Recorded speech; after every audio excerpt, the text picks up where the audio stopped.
So now that you know a little bit about Sitar, let's talk about why we're here tonight. This is our second of our Artists at Work series, a series that was created by Sitar's Leadership Council, and I'd just really like to acknowledge our Leadership Council members who are in the audience tonight. Please give a little wave so we can give you a little applause. Thank you. We also have several of our board members here tonight, and Sitar would not be where it is today without our amazing volunteer board leaders, so thank you, board members, for everybody here. And of course, our staff, thank you for everything you do to So this series is developed to introduce more people to Sitar, to bring you into our doors, to learn not only about Sitar, but to learn about the field of arts. And we decided that rather than talk about the artists you always see on the stage, we wanted to take a peek at the artists who are behind the scenes. So tonight we're going to hear from two wonderful people. I've just been sitting and talking with them and didn't want to stop, so I know you are in for quite a treat. Our returning moderator of the series is Charisse Gomez. She is the executive producer and host of Livin' Local DMV, and we're so grateful she's volunteering her time to really moderate this whole series, and she brings such elegance and panache. We're so happy to have you.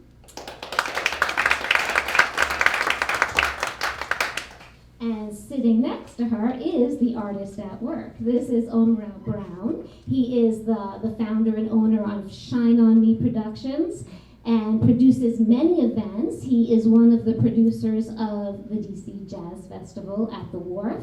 So he's got some good stories, I believe. And as you saw on our screen, the DC Jazz Festival is one of our long-term partners, so we're really grateful to celebrate jazz because this April is Jazz Month, or the National Celebration of Jazz. So thanks for joining us tonight. I'm so happy to turn over the stage to our guests. Please join us, Charisse and Omrao.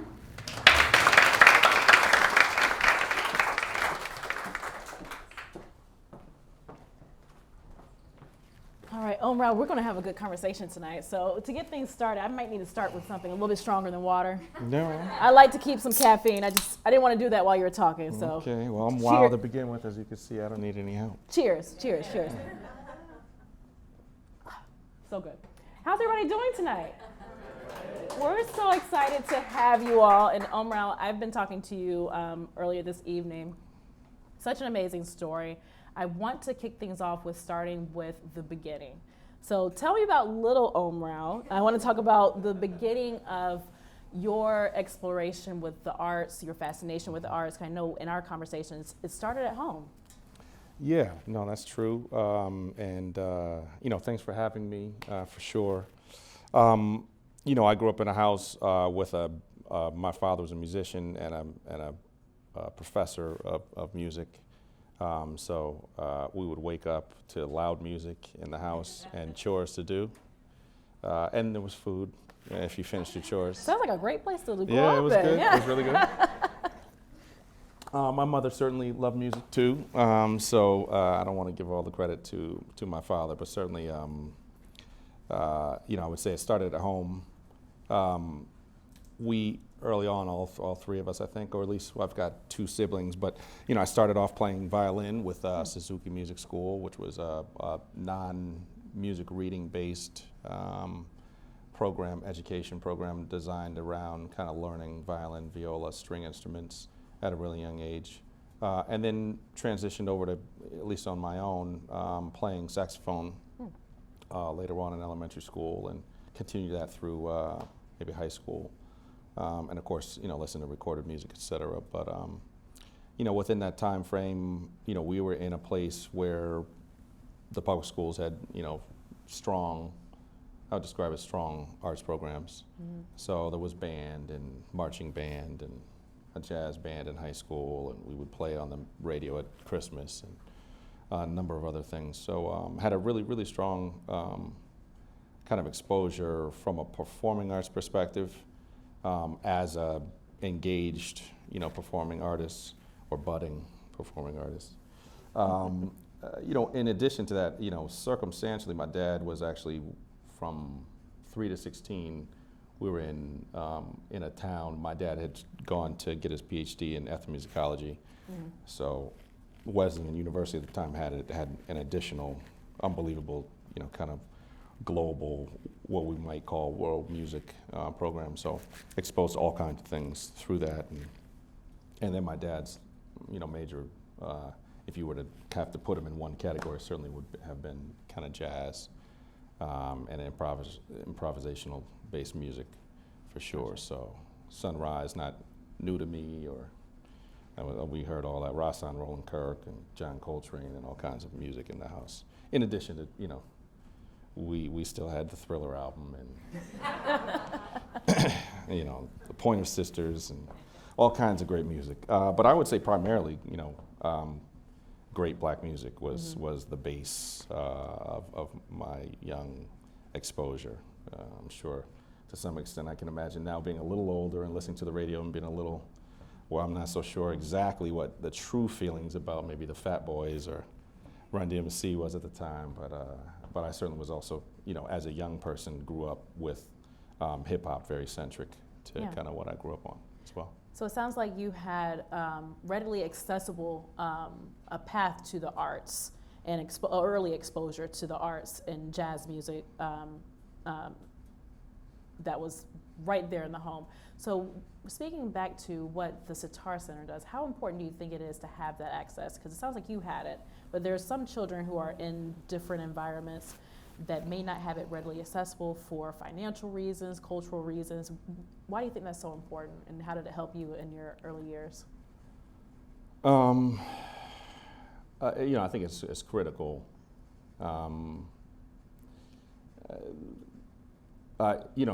In later life, I had a young kid down the street who probably had never really seen multiple people on a stage with 3 different instruments make a song, for example. Wow. Which at 13 or 14 years old seems crazy. But certainly I think public education over time has lost some of the arts exposure. And not that it's important necessarily in terms of creating more musicians or more dancers or more actors, but similar to kind of what we talk about with sports and interaction and understanding and, there's so many benefits of it. Some of the instructors on the arts instructors on the video earlier talked about, a lot of the benefits. I think also you'd be hard pressed to find a through line across all cultures outside of the arts. Music's very specific, very specifically. You can find people who don't even speak the same language but all know how to play jazz. They walk on stage not knowing each other and play a song together, 10 out of 10 times, as long as they're proficient. But I think there is, a very human element to the arts that is, sometimes missing. A lot of our communities are limited in terms of exposure. And, there's also, I would say, scientific, mathematically, music, reading music, some of the other elements of rhythm and dance and movement and all the rest of that tie into some of the other, what we call more academic, traditional academic studies. There's certainly ties and benefits to arts exposure. I think, I ran a nightclub for 10 years, and one of the things I can tell you is we just never had fights ever when we had live music, so, including go-go. And you're bringing us right home to DC, us right home to DC. I think it's beautiful that the arts is a beautiful, great unifier, how you described it. I want to go back to, we stopped when you were 16 years old. So tell us about from 16 to college, how you found your way, because I know you got your degree in something outside of music. Yeah, when they asked me in high school what I wanted to be, an inventor was the thing that came to mind, but that's not, I don't know anybody who has a degree program. There's probably some late night television ad for inventors, I think I heard, but certainly the accredited colleges that I was looking at, universities, didn't have a study program. But eventually I found my way to engineering, and I had been tinkering with all kinds of things, but computers were certainly, so I got my degree in electrical engineering and computer design specifically, and matriculated through, into a a career in designing computers, networking. So I designed routers specifically for about 9 years. In that same time, I also picked back up some of the arts. I started DJing and I guess producing to some extent. I had a radio show, college radio format, WRBB, Boston, all 30 watts of, you could hear it if you were in the studio, basically. But no, you know, at the time, I think this was mid to late 90s. Hip hop was not the juggernaut that it would become yet. Within a couple of years, through kind of some of my travels down to New York, I ended up picking up a volunteer position with a 2-hour jazz radio show on a really early on multimedia entity called Pseudo.com out of New York. Really, this guy was ahead of his time. At the time, we were still on dial-up modems, so you'd have to, you know, use your phone line to get the internet. For those who have not experienced that, it was quite a thing. But it really, the internet was kind of not ready to carry content in that way. But this guy was just really, really visionary. Josh Harris. Let me say this: I didn't work for his last few businesses. In case you look him up, there's a documentary, one grand jury prize called "We Live in Public."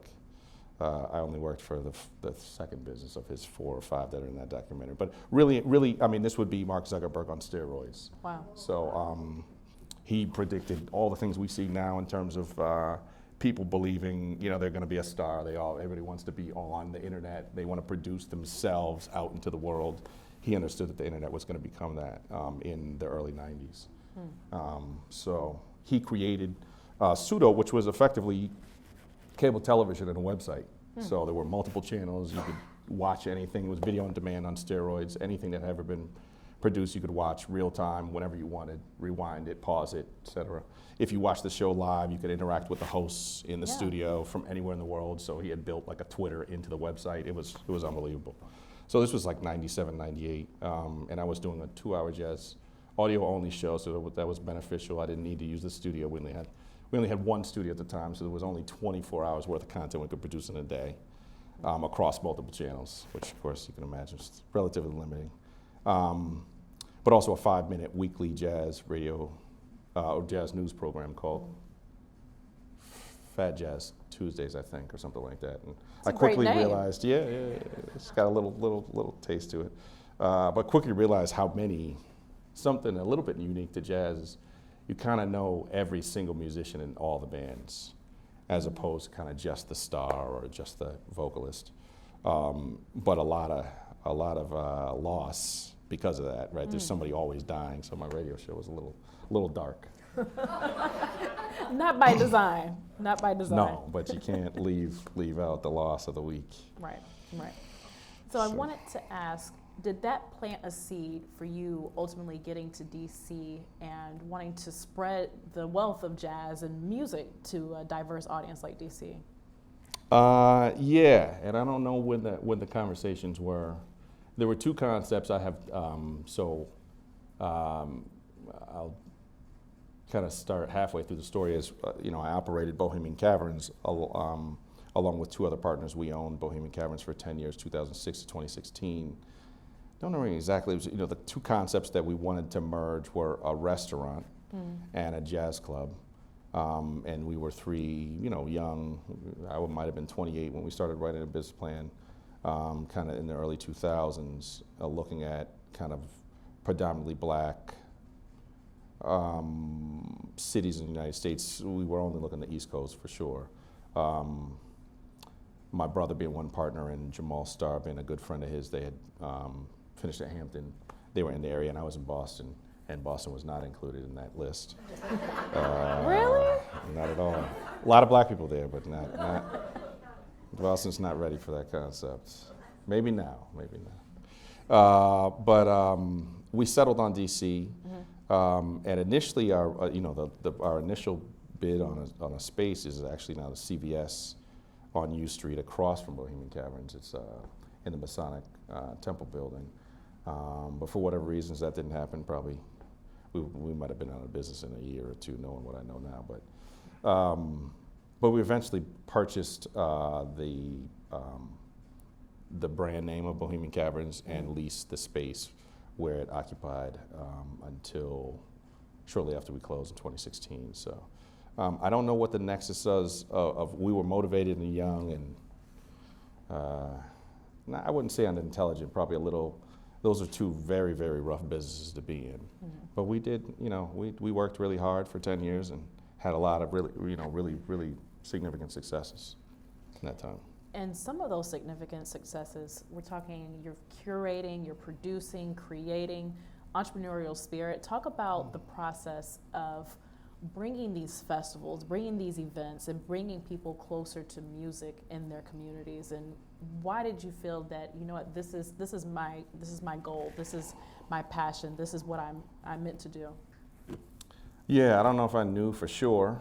I think the closest we had done, as young folks, my brother and my sister and I had a legendary cookout in Boston that ran for 3 years, and all kinds of folks. They were both in grad school, medical school, and legal and law school at the time, and I was working, and we'd fill the park with my neighbors. I'm sure were horrified. How legendary are we talking, Omrao? I mean, people tell you about it if you get up there to Boston and ask them about it. I'll ask a friend to ask a friend. Yeah, there you go. But, so nothing closer. I mean, I hadn't waited a table, being the point. But I was told, don't hire anybody, book the club yourself, don't hire a general manager. I was also told, don't do it, and listen. I listened to the other two. Within a year, I completely understood what this gentleman was talking about. And, we had fired a couple general managers, and we didn't have a chef anymore, and I was still booking the club. But, jazz, I think, for African Americans is certainly, while it's a globally welcoming art form, certainly came out of an African American tradition in the United States. And in America, we like to throw things away. So jazz, I would say, is more popular almost everywhere else in the world, almost. Wow. It's close to an accurate statement than it is in the States. So, and I get it, right? You live next to whatever celebrity you live next to, they're still just your neighbor. But at the same time, we felt like it was a really, really significant, achievement in art, and frankly in American art, and that we wanted to kind of do our best to kind of present it and preserve it.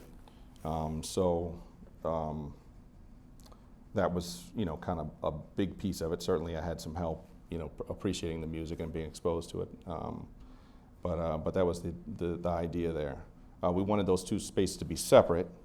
And as young black folks walking around into restaurants, sometimes you're not welcome. We also felt like DC could use another one. At the time, it was a little weird. I felt like DC was, while we're a culinary juggernaut now, at the time we were terrible when I came down here. I couldn't find good pizza, this big slice thing, whatever's going on with you guys, I don't know. Eventually you could probably let that go now, I think.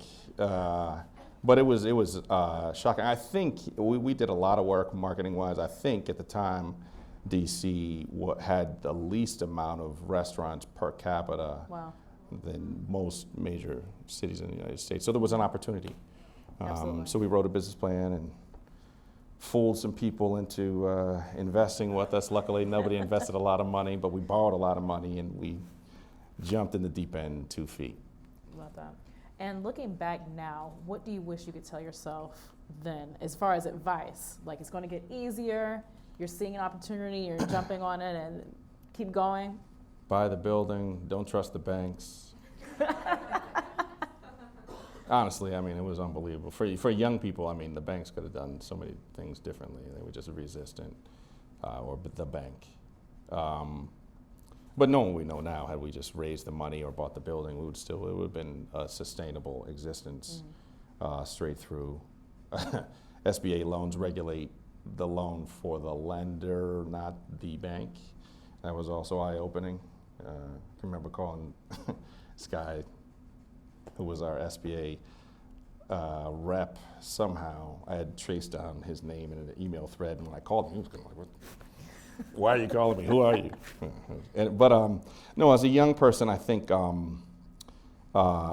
it would be hard. You couldn't get an education like this doing anything other than owning and running your business and needing to make ends meet, from drywall and fixing toilets, anything that need to be done. You can't leave Friday at 3 a.m. when you have a hole inside of the wall, and there's something tomorrow where when your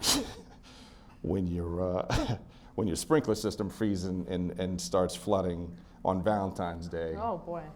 You got 2 vacuums running and 4 busboys running out of there until you get the plumber over. You learn how to do all kinds of stuff and deal with all kinds of situations. But also, I don't think I would have said not to do it. I don't know if there was any one piece.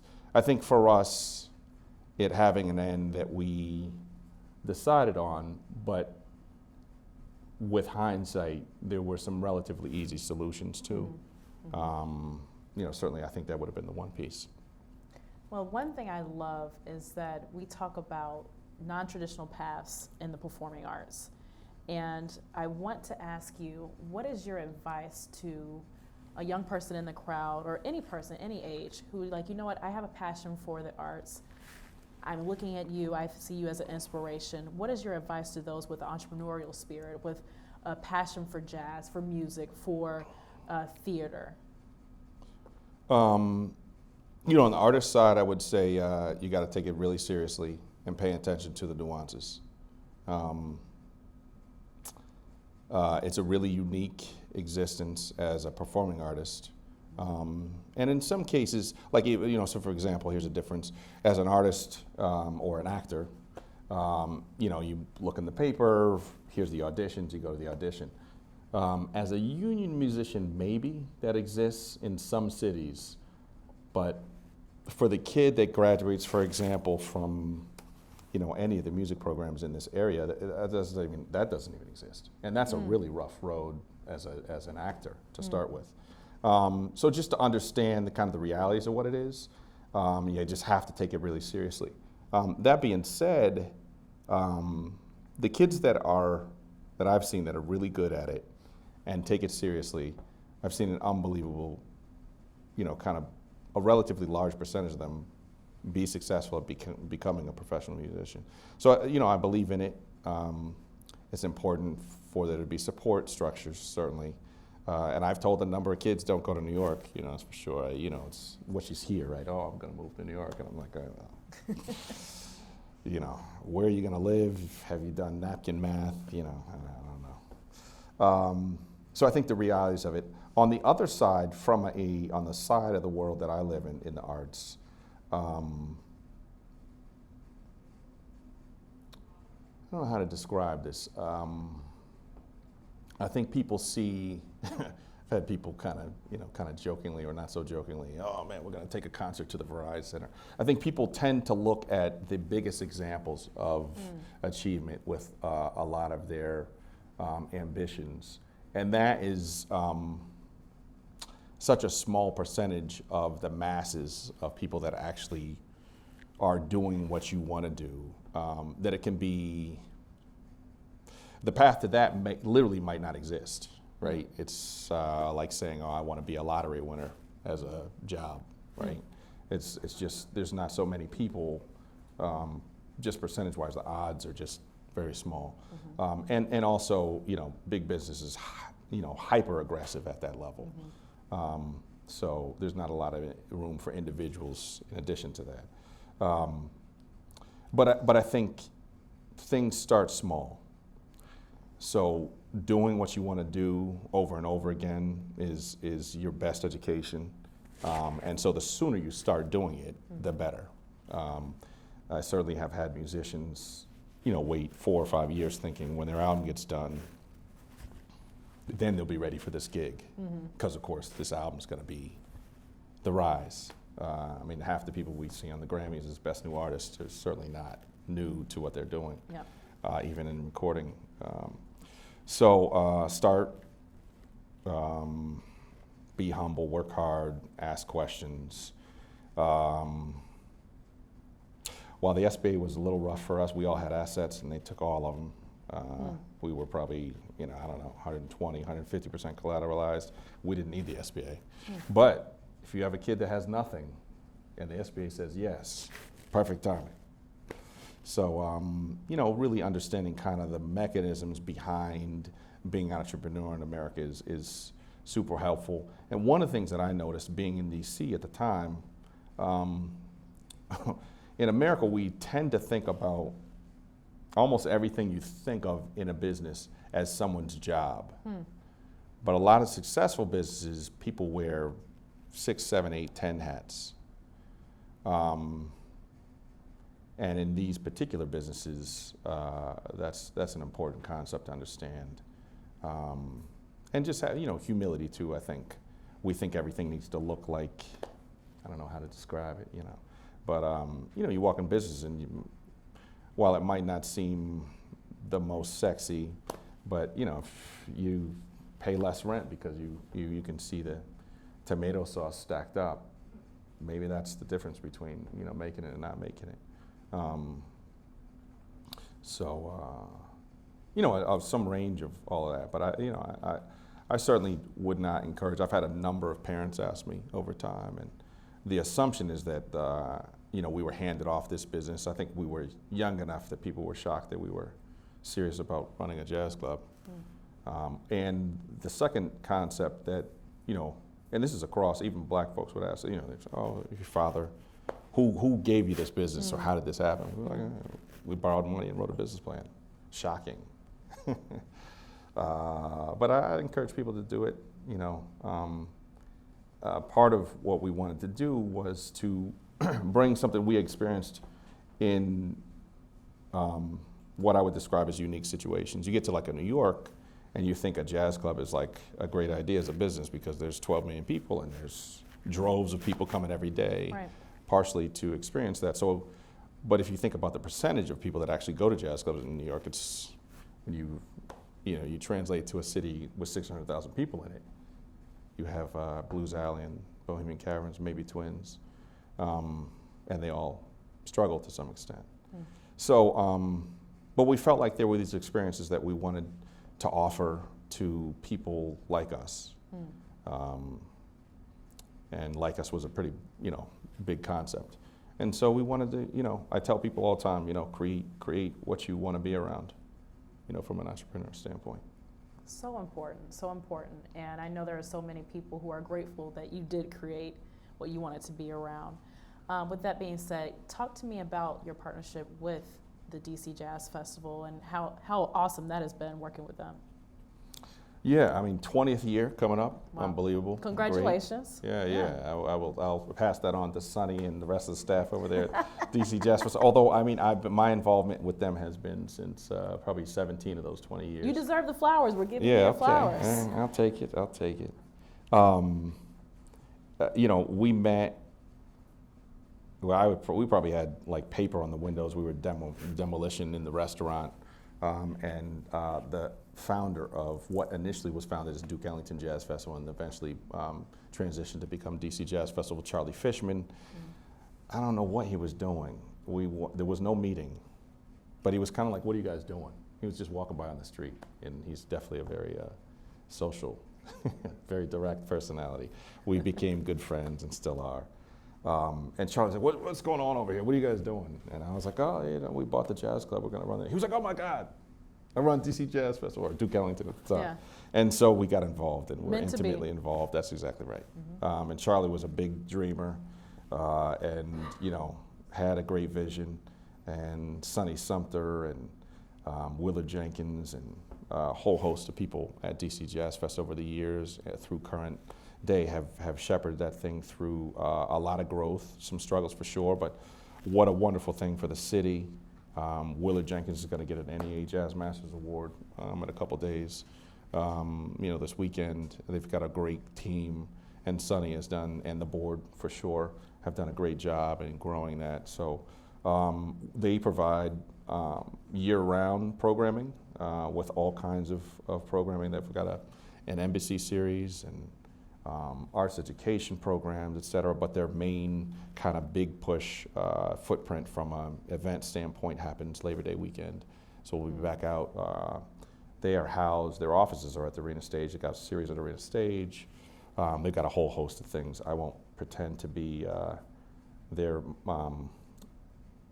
amplifying voice, because I don't know all the lineup by heart yet, but there'll be a lot of great music down at the Wharf and throughout the city this coming Labor Day, so please, join us. Looking forward to it, forward to it. We're running out of time, but I want to end with, what has been the most memorable response from someone in the audience from one of your events? It's a toss-up. I think it was one of the craziest stories ever. This was this event is coming back up. It's a party that's focused on the music of one specific musician all night long, which seems like couldn't possibly be the case. But I had asked. I was having a conversation. Me and this woman were talking about our best experiences, and immediately she jumped into a story about a similar conversation she was having on the other side of the world. I think she might have been in India somewhere, on a bus with all locals. This is a white woman, tell me a story. She's the only white woman on the bus, and there's one other white woman gets on the bus, and of course they decide to sit together and speak English. The same question comes up. And so this other woman says, man, it was crazy. I used to live in Philly, and they had shared kind of some basic information. And she said, man, this one time, a friend of mine lives in DC, and I went down to DC and from Philly, and there was this party, and it was all Stevie Wonder music, and it was unbelievable. And we danced and had a great, great time. And the woman telling me the story is relaying whoever this woman is she meets in India. And she said, the craziest thing is, I was like, oh my God, I was at that party. And it was the best night. That's my answer. And the turn of events, of course, I'm listening to this woman tell this story, and I'm like, well, that's my party. That has to feel good. It's called Wonderful. It's not really my party. It's one of the things that didn't happen in DC until we came down here. It was a party at first and became a mixtape, but it's all kinds of music related to Stevie Wonder, either written by, produced by, et cetera, people that were married to him, related to him in some way, covers, all kinds of stuff. But DJ Spinner out of New York, and initially his partner in the party was Bobito Garcia. We'll do that for the first time in 5 years at Black Cat on May 31st. So wow.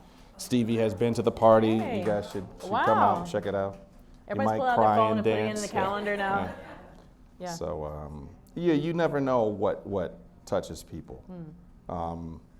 And I would say a parallel to that would be, kind of some of the names that have made it, that got their start in this little space that we were running as Bohemian Caverns. Ari Lennox and Logic, and a ton of folks, an unbelievable amount of young musicians in DC that I knew since they were 16 or Wow. 14 or whatever, that are out there touring the world now. So It must all feel that is great. so fulfilling to be a stepping stone for all of those talented people. Yeah, for sure. Although we're gone, so we need another one, Sitar. Woo! Well, Omrao, thank you so much. We still have a lot more things to talk about, so we want to open it up to the audience. If the audience has any questions for Omrao, please let us know. Don't anyone be shy. I know I feel some questions in the audience. Everybody's just trying to figure out who wants to go first. Yep. When you're producing a major event, like say that Jazz Fest or the like, what? Should I start over? When you're producing a major event, it may be part of the Jazz Fest or another thing, the Stevie Wonder party. What does the producer need to prepare for that we have no idea is going on as the audience? Like, what's the secret sauce that we're not aware of? Hopefully a lot. How much time do we have? In the worst moments, you guys are aware of all those things we're worried about because they're not going right. At its pinnacle, I would describe creating the best environment for both the art to be art in its truest form, as well as, and this is sometimes a challenge, the best circumstances for the people who are going to experience the art. Those things sometimes don't, they conflict, sometimes. I think what I found historically, I didn't know at the time I was trading on, which is not something I was trading on intentionally, but really paying attention to the artists is not something that people do all the time. Even the terms that we use, you can be paid to be a talent buyer, as an example. And really, 100% of what most artists, I would say have to bring, it's not for sale. So while you might get a great performance, there's probably another 40, 50% in the back pocket. And whether or not they choose to present that is their choice only. You can't pay for it, you can't demand it, you can't contract it. So if you can create an environment where they want to do that, you can get a whole nother level of experience. For the attendee or the patron of the arts that sits out there and wants to experience what you produce, sometimes I've had people walk up to me and they're like, "Oh man, you guys don't have any black artists come in here in this club." And I'm like, "Yeah, this is the first white artist I've had in a month," for example. So there's all kinds of understanding or lack thereof, the level of exposure or understanding around the art form or whatever is the experience that you're trying to produce also is a wide range. So the knowledge you can't make everybody happy is important to understand. Defining ahead of time, if it's your event, that's one thing. If it's a client's event, that might be something else. Making it work financially in a capitalist society is important. For free events, humans a lot of times don't think there's a lot of value going to free events. It's harder to fill a free event than it is sometimes a ticketed event. So there's all kinds of elements. There's a lot to producing something, but I think the pinnacle of what's possible, the first piece about what I said about making the environment optimal for both the artist to perform as well as for the patron to experience the art is not always easy, but if you can do it, there's some magic to be had. A lot of things happening behind the scenes that no one sees or even knows happens. A lot of things. I had a question, unless anybody else in the audience. Oh, got one more.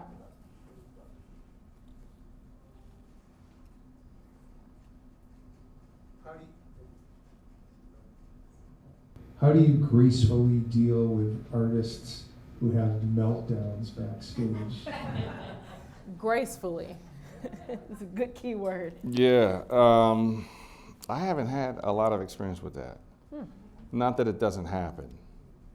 But I think maybe my first answer there prevents some of the what you're asking about. The meltdown is probably not for nothing. So if you do your job, there's nothing to melt down about. The other piece is, I mean, there are people, you walk in a club and right off the bat, the club owner's telling you, don't play too many ballads, don't be, they're literally with 2 feet walking all over your artistry. The set hasn't started. I'm sure that happens in all kinds of, you're a professional,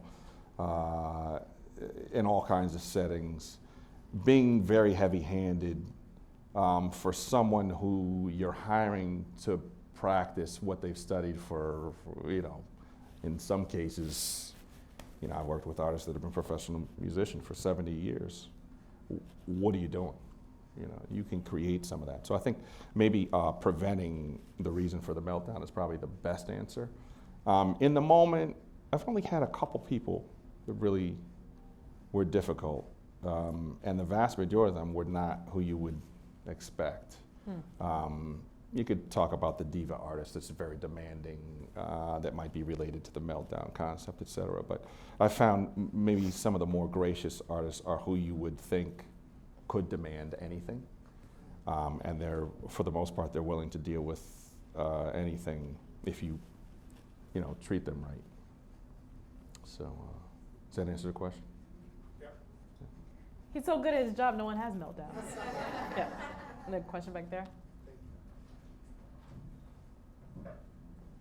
So for young people who are interested in careers in the arts, how would you encourage them to explore like the different venues or the different paths and roles that could exist other than like what they may see as like the pinnacle of the field? Non-traditional routes. Yeah, I think certainly over time, colleges and universities have integrated the study of performing arts into their curriculum. I don't think they have managed to integrate what the experience is where it's practiced. So for example, we were lucky enough to have Ryan Carter come down on a regular basis, and every time he would get this to DC, he would ask me, has Fred Irby had those kids coming to the club, yet? The education that you can get around people practicing the art form that you hope to be a professional in is invaluable. So that's the first piece, is to be around it. Certainly to do it also, meaning some people think until someone pays you or hires you or says, yes, you're hired for the part, or you're in my band, that's it. But I think creating your own band, finding some kids to play with, producing stuff at home, whatever it is, there's, I think that spirit for the kids that really are serious about it, it's important to kind of feed that early, whether or not it's going to be the profession or not eventually. Just exposure. Certainly Sitar represents, one of those experiences in DC, but just to try to figure out a way to expose young people to being able to do what they want. Some of them are going to get in and realize it's not for me, some kids don't want to be on stage, but maybe they want to write the play, or, and they'll figure that out on their own as long as they're exposed to it. So, however you can get them to where the rubber meets the road, I think is the biggest important piece of that. Exposure is so important. That's why we have artists such as yourself sharing your story. Any other questions? Yep.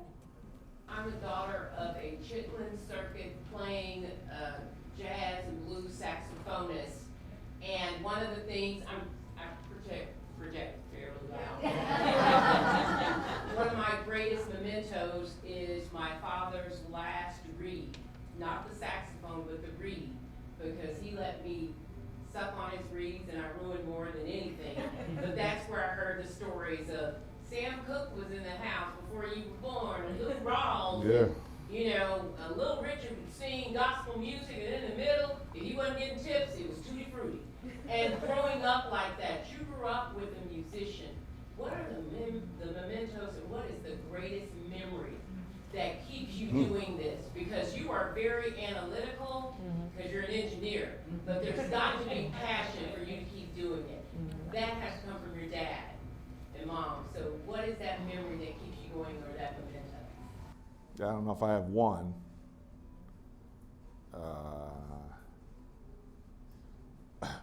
We had a kid last weekend that produced Jazz and Blossoms, which was at Franklin Park for Words, Beats, and Life. And I told a similar story about the Reeds.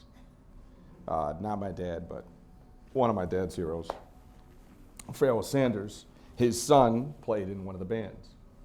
And they didn't grow up together, so he wasn't raised by Pharoah, but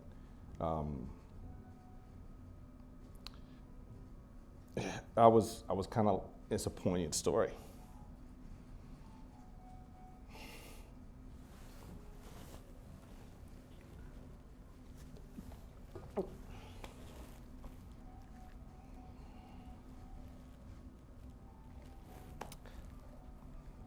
Sorry for that. But Tomoki Sanders, Pharaoh's son,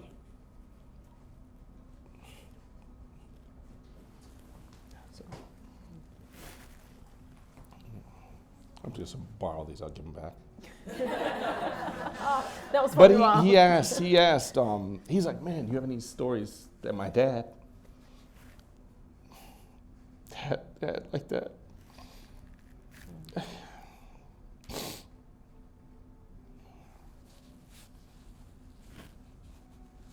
And it was really nice, to be able to offer something to him. This is a really, super talented young musician, saxophone and all kinds of stuff. He's playing drums in the middle set. But Pharaoh came to the club. He wanted to play the horn and try out reeds.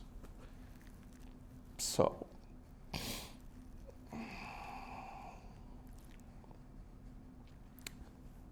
we had a nightclub upstairs that was 2 floors, probably 30-foot ceilings or something like that. And Pharaoh was just playing these reeds, and it was funny. We were laughing because Elijah, who's another DC saxophone player, we're laughing because reeds are expensive. And Pharaoh's literally, he's got a cup of water, and he's got a big box of reeds. There's 2 or 3 boxes fall out of the saxophone case, and it kind of they need to be wet to play. So he's got this big cup of water, and he just throws like a couple dozen reeds in the water. And he's also getting them wet with his mouth, in addition to you can kind of suck the liquid through the reed to get it, saturated.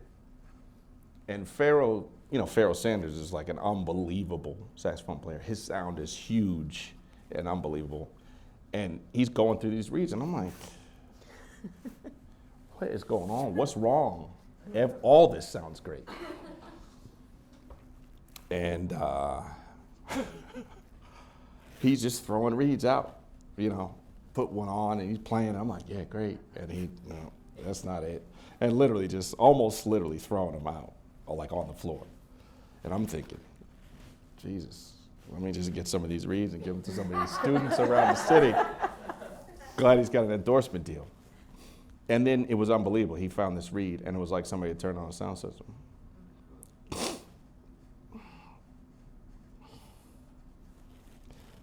So the connection,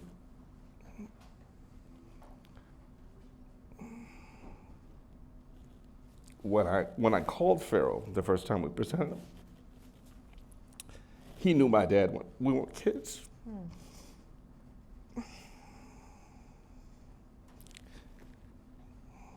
Just so you know, my father's passed, so some of this is point. But he, I didn't want to tell him who I was because I didn't want him to trade on the relationship.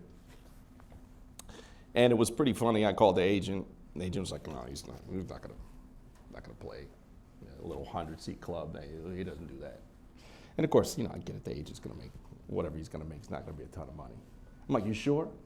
Kind of like, I'm just gonna call Pharaoh. So I called Pharaoh, and the gig happens. And when I picked him up from the airport, I told him, I was like, I'm Leonard Brown's son. He was like, "Y'all still vegetarian?" Leonard from Cincinnati? Question? Oh, literally. He's like, "From Cincinnati? Y'all still vegetarian?"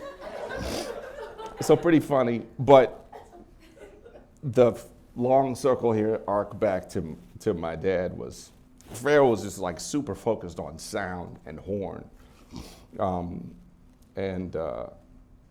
Maybe he was not a man of many words in large settings, but if he was comfortable with you when you were alone, he'd talk all day long. And so what kind of mouthpieces your dad played? Was like one of these questions, what is this mouthpiece? So, yeah.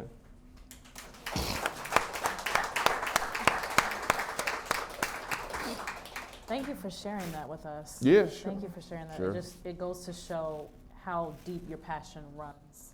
Yeah, good question. Very good question. Very good question. You could be a producer. She is. She is. She is. Yeah. But I love me some jazz. And There you go. Can't discuss saxophonists, okay? There you go. That's the lick.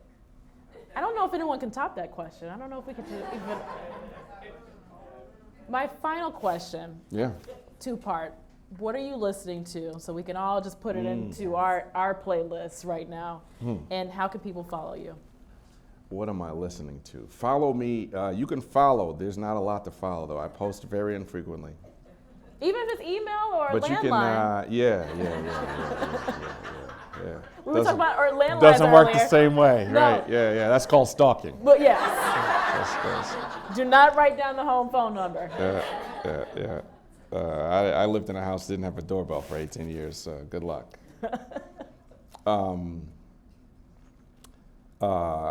What am I listening to? That's a good question. My relationship, since I, kind of ran the club and deal with live music so much, I listen to less recorded live music, or recorded music now than I ever have in the past. There's a group called Salt out of the UK, SAULT, that was just really, super prolific, but not necessarily a band. They played some kind of mysterious show in the UK recently. It was, who, if you were there, that might be it. I don't know if they're ever. I did, just so those of you who I see you shaking your heads, I did tell them I'd love to bring them to DC, so maybe they'll show up on this side of the pond. But Let us know, please. I don't know. I listen to Giles Peterson's show on a regular basis. He's got a show called Worldwide on BBC Six, and he does a pretty good job. So I like when I find music that I don't know about pretty often.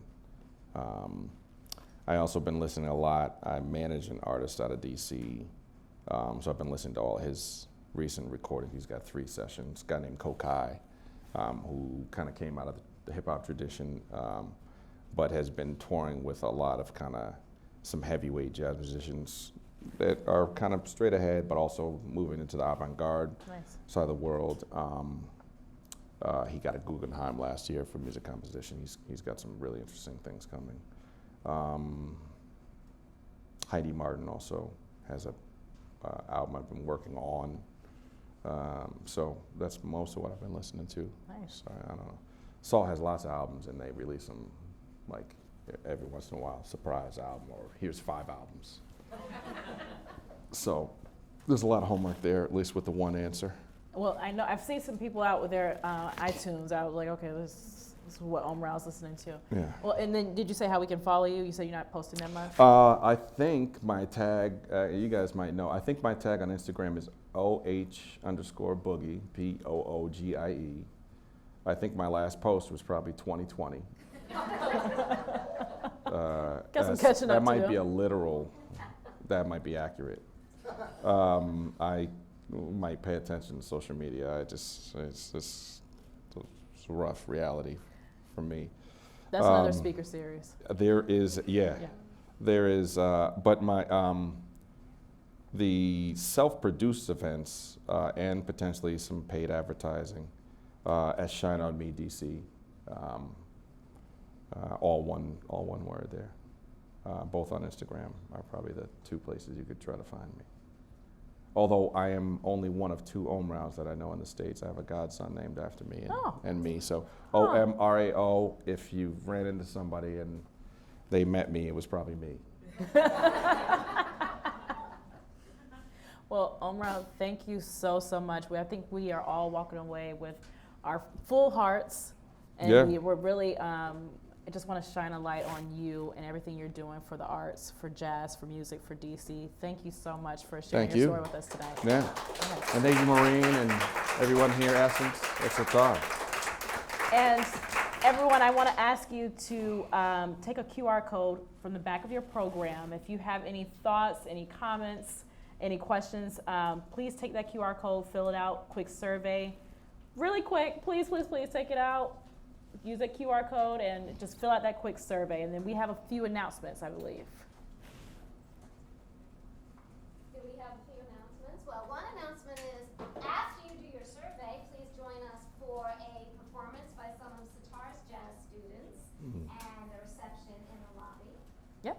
Wonderful, wonderful. So yep, let's do that quick survey and then we'll have a wonderful jazz concert outside. Thank you again. Thank you. Yeah.